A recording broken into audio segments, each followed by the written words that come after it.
Shalom, everybody. Rabbi Edelstein here with this week's installment of Rabbi E in 3, brought to you, as always, by MEOR DC. I'm outside. This is not a virtual background or a screen or a studio. It's Hashem's incredible world. I had to film outside because it's such a beautiful spring day, fresh air, breeze. It's rejuvenating to me after a long and hard week. Wherever you are, I hope you're safe. I hope you're healthy. I hope you're coping with the difficult times and maybe going out onto your own deck or front yard, weather permitting, health permitting, and social distancing included, could rejuvenate your spirits too. So go for it. Feel free to get distracted by the trees behind me and the breeze.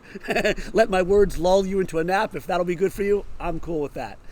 I want to share words about topics very profound, but very down to earth at the same time, which is not a contradiction in Judaism. In fact, I would say Judaism, it sums it up to say it in one way, a way of life and a tradition of wisdom grounded in our physical day-to-day reality, but the top goes to the very heavens, like the ladder that God showed Jacob in the book of Genesis in a prophetic vision, a ladder on the ground, but it's top to the heavens. That's all the mitzvot are like that. It's a beautiful way to think of our Judaism. Let's start with lofty.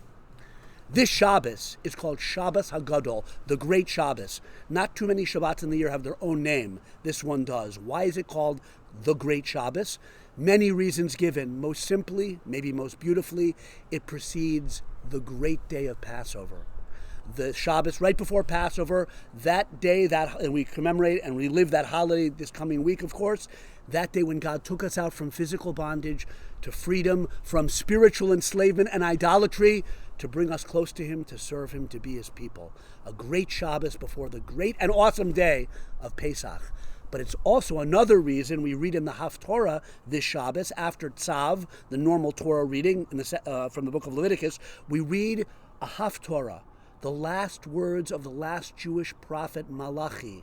And he says, "Behold, I send you Elijah the prophet on the great and awesome day of Hashem, to get the world ready for the great day," meaning the final messianic redemption. We read that on this Shabbos before Pesach, and that's not accidental. Pesach is the day of our redemption as a people.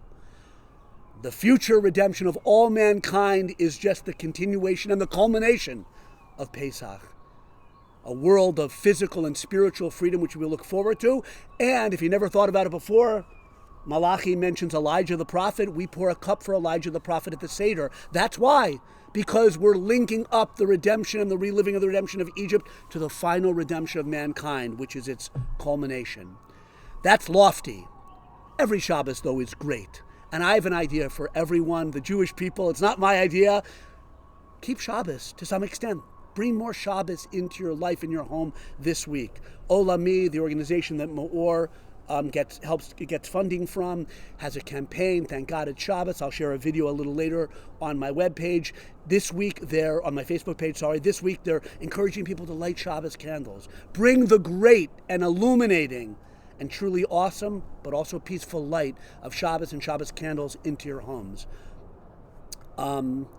Okay, that's lofty, but that's practical. Light candles, very practical, but a truly holy and lofty commandment. But I also want to ask of myself one other thing, share one other idea, and I'm going to take an extra 30 seconds or so, that's all.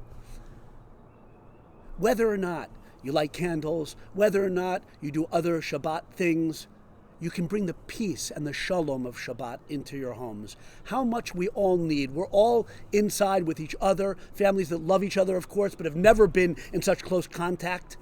Anything we can do to make it easier for ourselves and everybody else. I think this test that God has sent the whole world is very much also a test of our immediate relations with our loved ones and our family, how we treat them, how we get along with them. So a few quick suggestions, right? A great rabbi in our history, Rav Shimon ben Gamliel, said, the best thing for a person, I'm paraphrasing, is keeping quiet. Now, of course, we love to talk and we need to talk, but when an angry word starts to bubble up, keep quiet. When you feel the need, you want to answer back or you're frustrated, don't say anything. Keep quiet. It's the best thing, okay? Now you think, Rabbi, that's too hard. I don't know if I could do that. I'll give you another piece of advice. The great Ramban, Nachmanides, wrote a famous letter, an ethical letter to his son. It's a beautiful, beautiful work. It's only a couple pages, profound. And the first thing he says to his son, he says, be very careful at all times and with all people to speak calmly and gently. And that will prevent you from anger, which is a horrible sin like hell on earth, basically, he says. So if you can't keep quiet when you're frustrated around your family and whatever, you're getting frustrated, we're all frustrated. If you can't completely keep quiet, speak softly, speak calmly. Don't speak angrily. And finally, to what's called ma'avir al midosav, to let things roll off a little bit, if possible, right? Be a little bit more forgiving and yielding to others.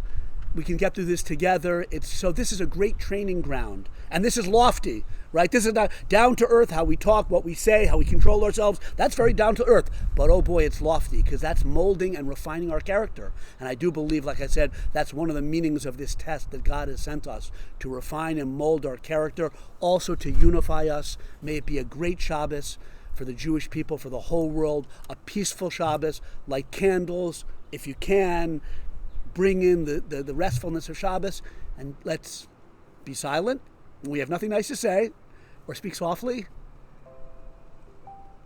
and be yielding.